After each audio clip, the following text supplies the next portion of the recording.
Hello, everyone. I'm here with news for the USA.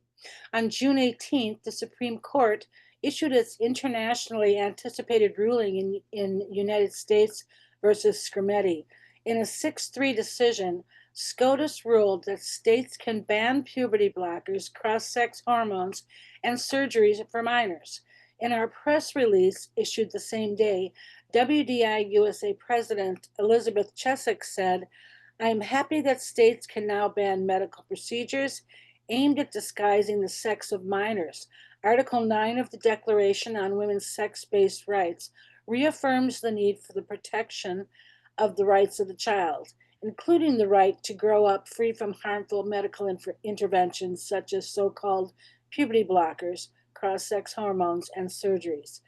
Karadansky, counsel on the amicus brief WDI USA filed in the case, added that this is an important decision that was decided narrowly. The majority reasoned that the Tennessee law in question is not subject to heightened scrutiny under the Equal Protection Clause of the Constitution's 14th Amendment, because the only classification it makes are on the basis of sex and medical use, and that these classifications are not suspect classes like race or national origin that would trigger heightened scrutiny. While I had hoped the court would rule on the reality of sex, the unreality of gender identity, and the rights of children, I am pleased that some 20 states have now been given the right to ban child mutilation done in service to gender identity. On Saturday, Kara joined Elizabeth, as well as detransitioners Claire Abernathy and Prisha Mosley, in a live webinar to discuss the case, our brief, and the implication of the Supreme Court's decision. The recording of that webinar should be available for viewing on our YouTube channel soon. On June 16th, the WDI USA board sent a letter to New Hampshire Governor Kelly Ayotte regarding HB 148.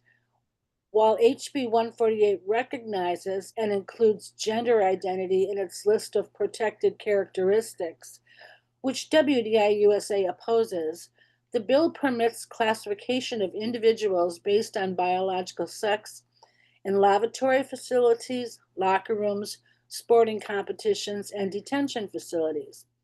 By signing HB 148, you would be protecting the sex-based rights of women and girls to safety, privacy, dignity, and our ability to participate equally in both school sports and public life.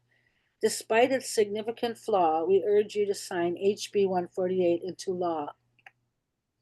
In April, I mentioned that 6 trans or non-binary identified plaintiffs suing the Trump administration over the section in Executive Order 14168 requiring the State Department to issue passports that accurately reflect the holder's sex were granted a preliminary injunction by a federal judge in the District Court of Massachusetts.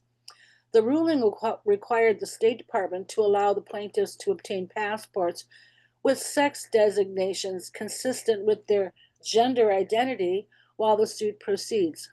Shortly thereafter, plaintiffs' legal team of the ACLU and big law firm Covington and Burling LLP filed a motion asking the court to certify a class of people affected by the policy and to extend the injunction to that entire class. Last Tuesday, U.S. District Judge Julia Kobach granted the request for class action status, temporarily blocking the Trump administration from enforcing its passport policy and allowing for all trans or non-binary identified people to change their name or the alleged sex designation on their passports while the lawsuit moves forward. Closing on a more positive note, last week, the WDI USA Lesbian Caucus announced that it is compiling a free listing of lesbian-owned businesses worldwide as a source for sisters who would like to hire sisters.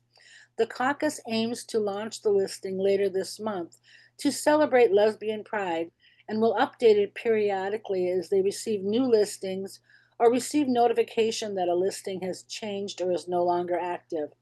Lesbians interested in listing their businesses are encouraged to submit an application. A link to do so is included in the body of the published announcements, which I'll share in the chat. And that's all I have today. Thank you.